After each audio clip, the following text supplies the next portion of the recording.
Sean bienvenidos nuevamente a este espacio de educación virtual. Soy el doctor Luis Miguel Duchens Rodríguez. Hoy hablaremos sobre los tumores encefálicos. Estos corresponden al 2% de todas las neoplasias. Su incidencia es de 23 por cada 100.000 personas al año. La relación de mujer y varón es de 26 versus 21. Solo 14% de sobrevida a los 10 años. Es un dato importante. Su mortalidad es de 4,42 por cada 100.000 habitantes y su prevalencia aumenta con la edad. Vean ustedes, este es un mapa de la mortalidad de pacientes con tumores malignos. Y vean que mientras más claro es el color, hay mayor mortalidad, sobre todo en Europa. Debemos recordar algunos conceptos de la hipertensión endocraneal que se van a aplicar ahora al desarrollo de los tumores. Recuerden que el encéfalo tiene 150 ml de volumen dentro del cráneo. El líquido cefalorraquídeo ocupa 150 y la sangre otros 150. Existe un equilibrio entonces entre el encéfalo, la sangre y el líquido cefalorraquídeo. Cuando existe el crecimiento de un tumor, fundamentalmente va a haber desplazamiento del líquido cefalorraquídeo que va a ser redistribuido desde la cavidad encefálica hasta la cavidad raquídea por el conducto ependimario y hasta el espacio subaracnoideo perimedular. Sin embargo, este mecanismo de compensación puede ser vencido y en ese momento se producen las hernias encefálicas que vimos en el tema de hipertensión endocraneal. Entonces es importante recordar que existe una relación de la presión intracraneal con el volumen. Un volumen normal, vamos a llamarle volumen 1, tiene como consecuencia una presión intracraneal dentro de parámetros normales, por ejemplo 10. El crecimiento de un tumor, que generalmente es lento, va a generar mecanismos de compensación para la redistribución del líquido cefalorraquídeo. Sin embargo, va a haber un momento en que esta curva, que está ascendiendo de forma lenta, de repente acelere y genere descompensación. ¿Por qué? Porque estos mecanismos ya no son capaces de soportar un crecimiento mayor y es entonces que el paciente va a tener manifestaciones clínicas graves con deterioro del estado de conciencia y otros elementos que ya conocemos. Uno de ellos es el edema de papila, una papila normal en la fundoscopía y aquí una que tiene edema. Esto vamos a encontrar en pacientes que tienen hipertensión endocraneal por tumores encefálicos. Otro dato que debemos recordar es la localización del tentorio o tienda del cerebelo, que separa al cerebelo del cerebro. Este tentorio nos sirve para clasificar las lesiones que estén por encima como supratentoriales y que estén por debajo como infratentoriales, siguiendo esta línea imaginaria. Los tumores se clasifican de varias formas. Una de ellas es hablar de tumores primarios que se originan en el sistema nervioso o secundarios que son tumores metastásicos, es decir, que tienen un origen fuera del sistema nervioso. Otra clasificación es de tumores supratentoriales por su localización por encima del tentorio, como estos dos ejemplos, o tumores infratentoriales que están por debajo del tentorio. También son clasificables en axiales y extraaxiales. Axiales que se forman dentro del propio parénquima cerebral o extraaxiales que se forman de las cubiertas del encéfalo, por ejemplo del aracnoides en el caso de los meningiomas, que desde fuera comprimen al encéfalo. También podemos diferenciarlos entre benignos y malignos. Los benignos no son cánceres. En cambio, los malignos sí son denominados cánceres, ejemplo los gliomas. Los tumores del sistema nervioso central, como habíamos dicho, pueden tener varias clasificaciones. Ese es un estudio que se hizo en nuestro medio en el año 96 que mostró que el meningioma estaba en primer lugar en frecuencia, luego los gliomas, los tumores celares y luego las metástasis. En el mundo las metástasis son la mayoría, pero en nuestro medio existe una diferencia y están recién en cuarto lugar.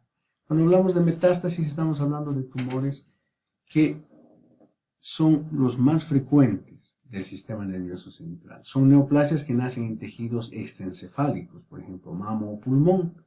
El 20 a 40% de los pacientes que tienen cáncer van a presentar metástasis cerebral. Su localización predominante es por detrás de la interfaz entre la sustancia gris y blanca. El 80% está en el cerebro, 5% en el tallo cerebral y 15% en el cerebelo. La etiología más frecuente es la del cáncer de pulmón, fundamentalmente los tumores no microcíticos. Le siguen los cánceres de mama, el 15 a 30%, el melanoma de 6 a 7, los renales 3 a 6, gastrointestinal de 6 a 9, colorectal de 3 a 8 y de origen desconocido de 2 a 14.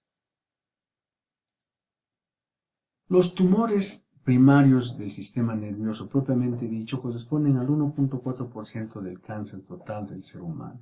Solo es superado por el accidente vascular cerebral dentro de la causa de muerte por enfermedad intracraneal. El 80-85% de los tumores primarios del encéfalo en los adultos son de presentación supratentorial. Ahí tenemos gliomas, metástasis o meningiomas. En cambio, el 60% de los tumores en niños es infratentorial, sobre todo los meduloblastomas y los astrocitomas cerebrales. Los tumores cerebrales primarios específicamente tienen una frecuencia que ha variado en los últimos años. Este último estudio muestra que en primer lugar está el meningioma, con casi 38%, luego los tumores hipoficiarios con casi 17%, los gliomas encabezados por el glioblastoma con casi un 15%, y así en menos porcentaje vienen los otros tumores, los tumores de la vaina neural, astrocitomas, linfomas, tumores ependimarios, oligoastrocitomas, tumores embrionarios y tumores oligoastrocíticos. En nuestro medio tuve la oportunidad de hacer un estudio el año 2006, encontré en el Hospital Obrero de La Paz que el más frecuente era el adenoma hipoficiario con un 30%, le seguía el meningioma con 16% y luego decían los gliomas. Entonces en nuestro medio encontramos esto. Sin embargo, nosotros tenemos que recordar que hoy a nivel mundial se sabe que el meningioma es el que está en primer lugar. Respecto a la etiología, ya se ha establecido claramente que la radiación ionizante es una de las etiologías y nosotros tenemos que saber que hay que educar a las personas. Más de 3 tomografías de cráneo en un año pueden aumentar el riesgo de un tumor encefálico, fundamentalmente si existen antecedentes de cáncer en la familia. Cada tomografía aumenta en 0,16 el riesgo de generar un tumor encefálico. Otro dato importante es que la carga de 50 a 10 milisievert en rayos X o radiación gamma aumenta el riesgo de cáncer.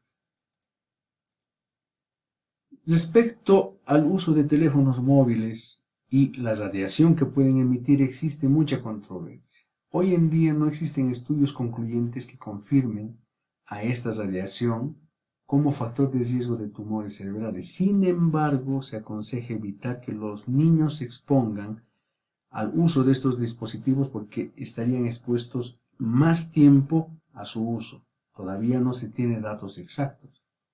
Las exposiciones ocupacionales ya están claras. Las personas que tienen exposición a compuestos N-nitrosos, al tabaco o a radiación ionizante o no ionizante en grandes cargas tienen posibilidad de generar un cáncer cerebral.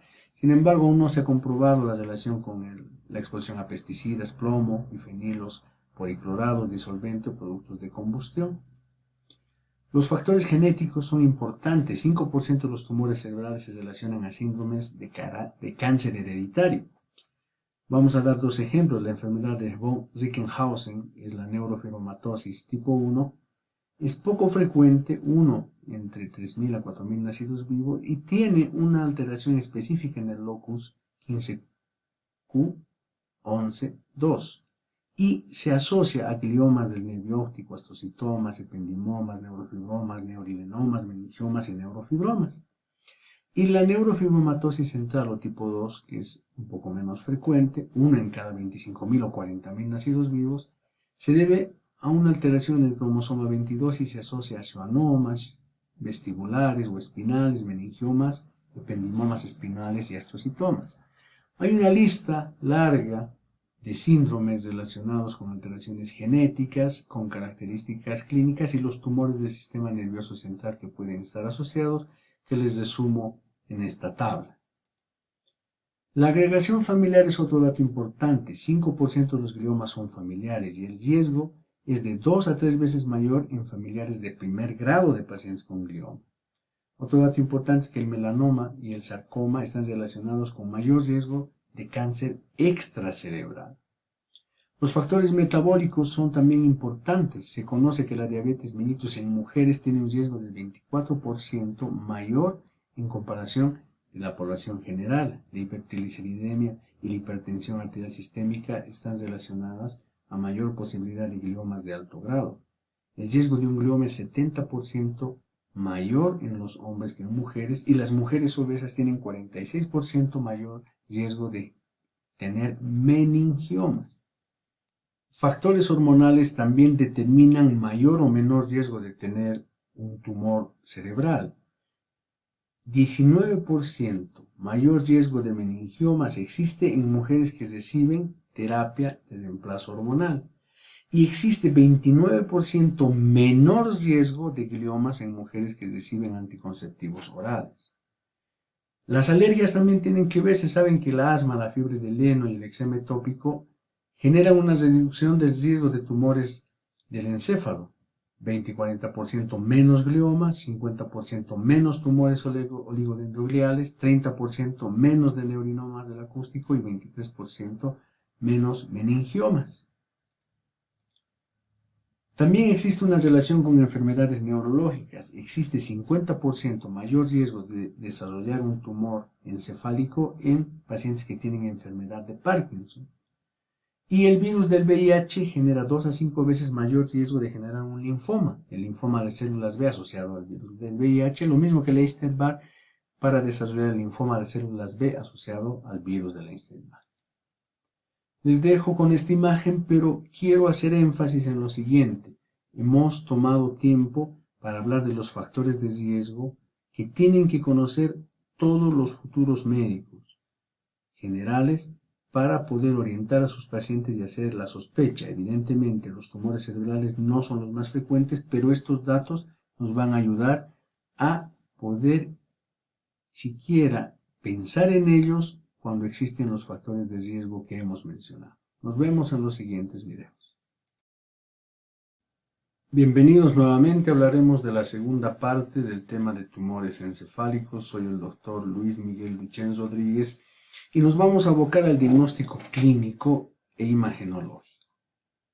Los síntomas que tienen los pacientes que desarrollan un tumor encefálico son variados, pero existen algunos síntomas más comunes. La cefalea es el más frecuente, las crisis convulsivas, alteraciones de la memoria, cambios cognitivos, déficit motores, luego alteraciones del lenguaje, en la personalidad, alteraciones visuales del estado de vigilia, náuseas, vómitos, déficit sensitivo y papiledema en este orden.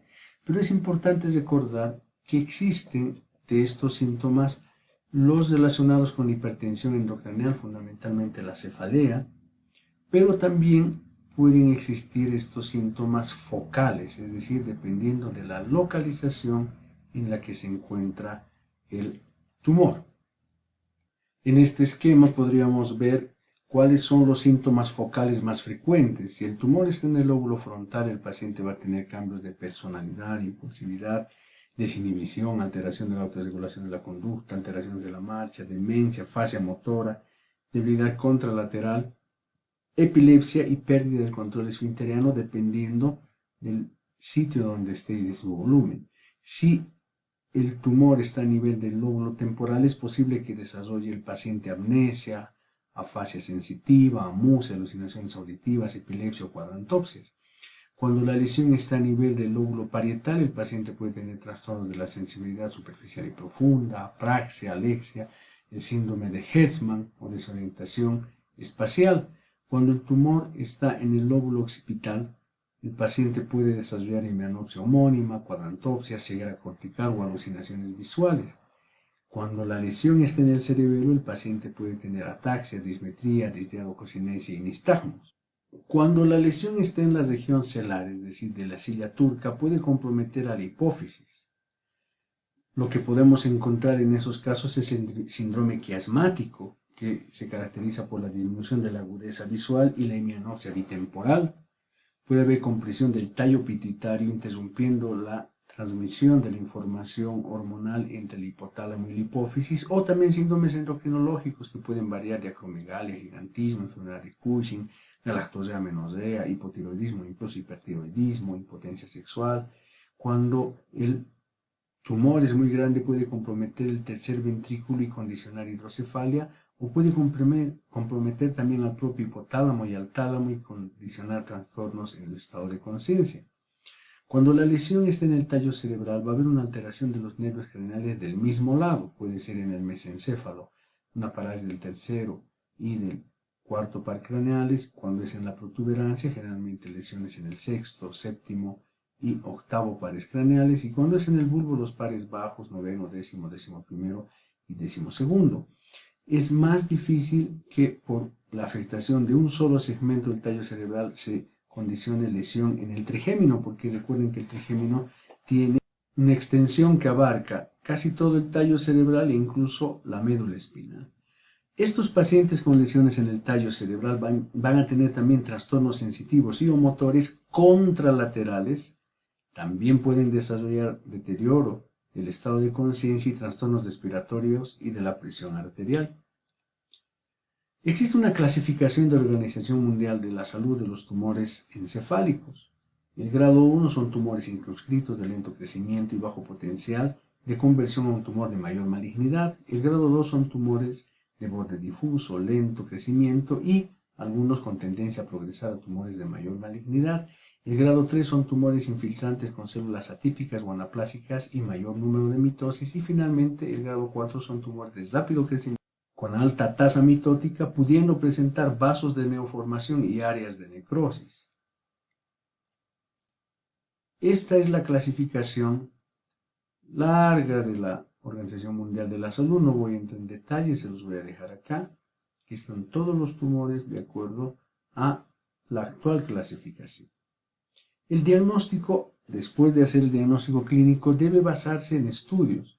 La tomografía computarizada es muy importante. Nos puede permitir una detección rápida y en casos de urgencia. Sin embargo, la calidad de la imagen no es la mejor.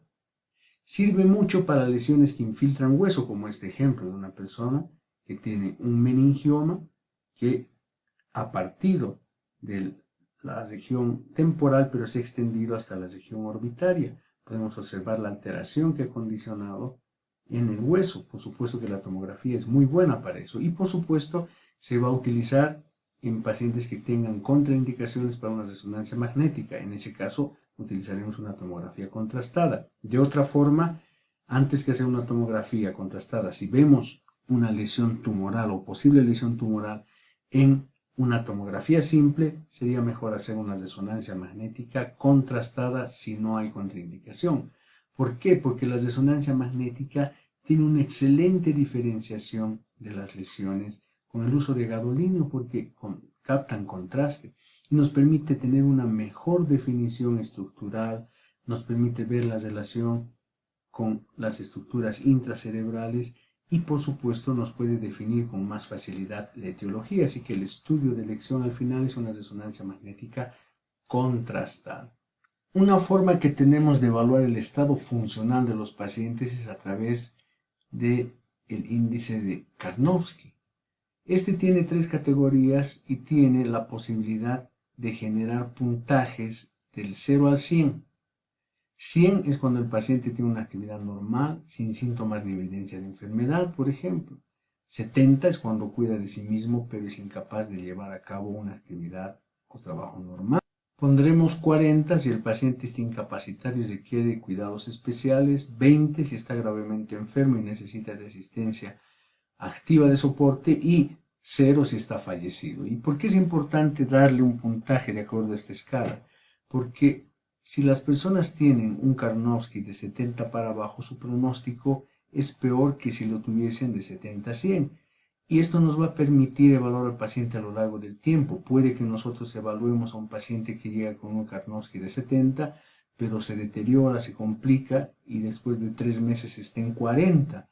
Entonces el pronóstico será mucho peor que si el paciente llegó con 70 y se mantiene en este porcentaje o baja después de un par de años a 60. Por eso es importante evaluar a los pacientes con esta tabla.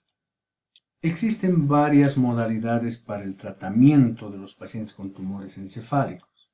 El tratamiento médico es un tratamiento que está restringido a muy pocos tumores y en general se utiliza como paliativo, es decir, podemos utilizar, por ejemplo, corticoides que tienen el objetivo de reducir el edema vasogénico. Por supuesto, reitero, se utilizan por un tiempo limitado y tiene potenciales efectos colaterales como inmunosupresión, trastornos del azúcar, miopatía o osteoporosis. Por eso no se puede utilizar a largo plazo y hay que resolver el tumor. El corticoide puede mejorar rápidamente, pero no resuelve el problema. También es importante saber que se pueden utilizar anticonvulsivantes en pacientes que tienen un tumor que genera crisis epilépticas. Vamos a impregnarlo con impregnación endovenosa. Puede utilizar fenitoína después, carbamazepina, levetiracetam, lamotrigina.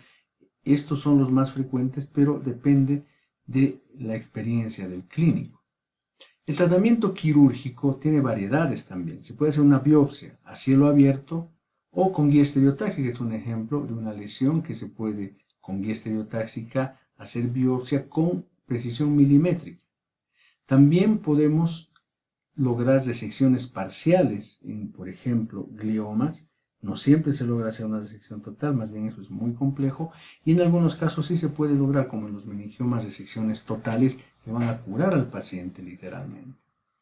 La radioterapia es otra modalidad, puede hacerse la radioterapia convencional, aunque hoy en día se pregona y se intenta hacer radiocirugía. ¿Por qué? Porque esta radiocirugía guiada por estereotaxia va a llegar específicamente al sitio donde está el tumor y va a generar menor lesión del tejido adyacente y por lo tanto es mucho mejor tolerada.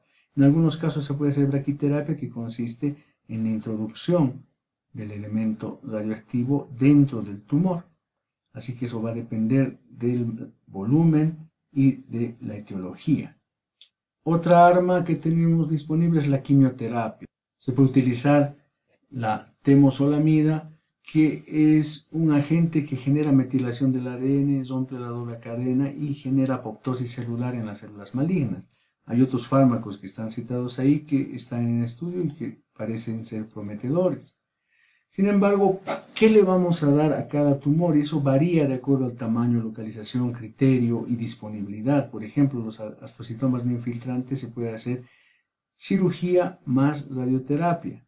Y estos que están entre paréntesis quieren decir que son tratamiento opcional. El astrocitoma anaplásico sí o sí va a requerir tratamiento quirúrgico y radioterapia. El astrocitoma de alto grado también va a utilizar cirugía, radioterapia y puede utilizar quimioterapia o no. El blastoma multiforme va a utilizar las tres: quimioterapia, radioterapia y quimioterapia. El glioma del tallo cerebral generalmente solo radioterapia o radiocirugía.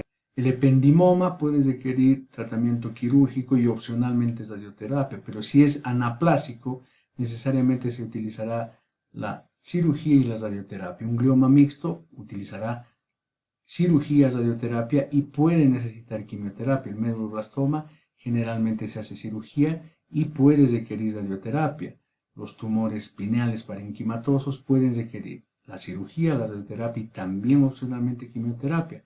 El tumor de células germinales generalmente se puede resolver con cirugía, pero también pueden requerir radioterapia. Los craniofaringiomas pueden ser tratados quirúrgicamente, pero pueden requerir también radioterapia.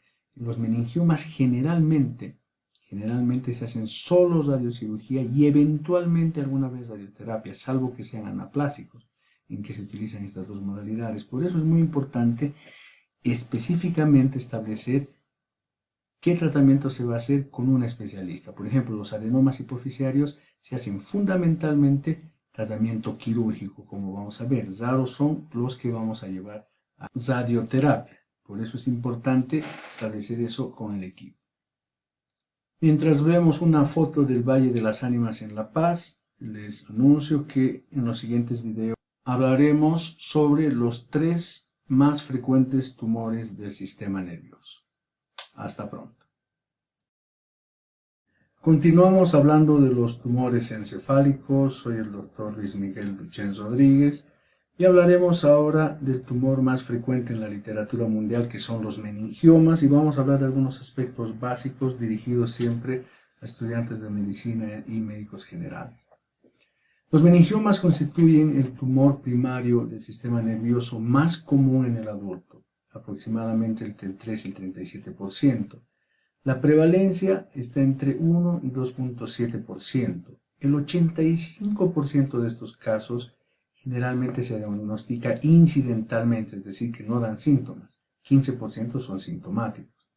Es 2 veces más común en mujeres que en hombres y en la raza afrodescendiente. Se forman a partir de la capa externa de la aracnoides, es decir, es parte de las meninges y de ahí va desarrollándose hasta comprimir el encéfalo e incluso puede comprometer el hueso adyacente. Los meningiomas pueden originarse espontáneamente o ser parte de síndromes hereditarios como la neurofibromatosis tipo 2 y el resto que está enumerado acá. Generalmente existe una pérdida en cromosoma 22q12.2 y se relaciona con el gen de la neurofibromatosis que codifica la proteína merlina. Aquí tenemos un ejemplo de un meningioma que está comprimiendo el tallo cerebral y el cerebelo. Estos tumores son de crecimiento lento, son extraxiales y usualmente son benignos. Cuando se logra resecarlos completamente, quirúrgicamente, se los puede curar. Comúnmente están localizados en la hoz, en la convexidad o en el hueso esfenoides. Generalmente pueden causar hiperostosis del hueso adyacente y frecuentemente también están calcificados. Es así como se ve en la tomografía un meningioma. Tienen una imagen generalmente espontáneamente hiperdensa, pueden generar efecto de masa y también puede haber edema perilesional.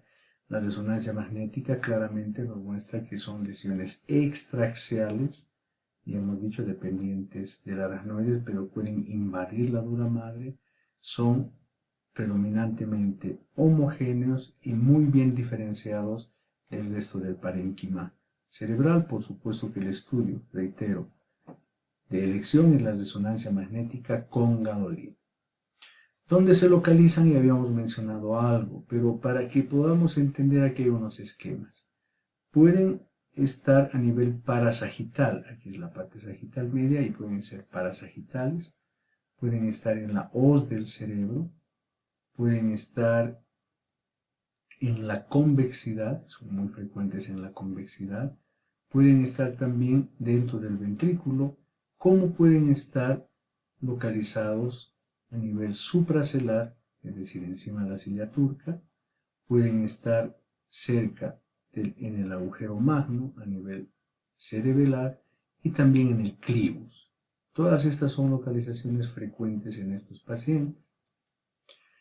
Este es un trabajo que hicimos hace varios años en el que comparamos las localizaciones mencionadas por Osama Al-Mefti, que es el autor más importante que opera meningiomas en Estados Unidos, y el estudio que hicimos acá en La Paz. Encontramos que en primer lugar tenemos nosotros los parasagitales, pero en un porcentaje un poco mayor, 31 versus 25. En la convexidad también tenemos más, 26 versus 20.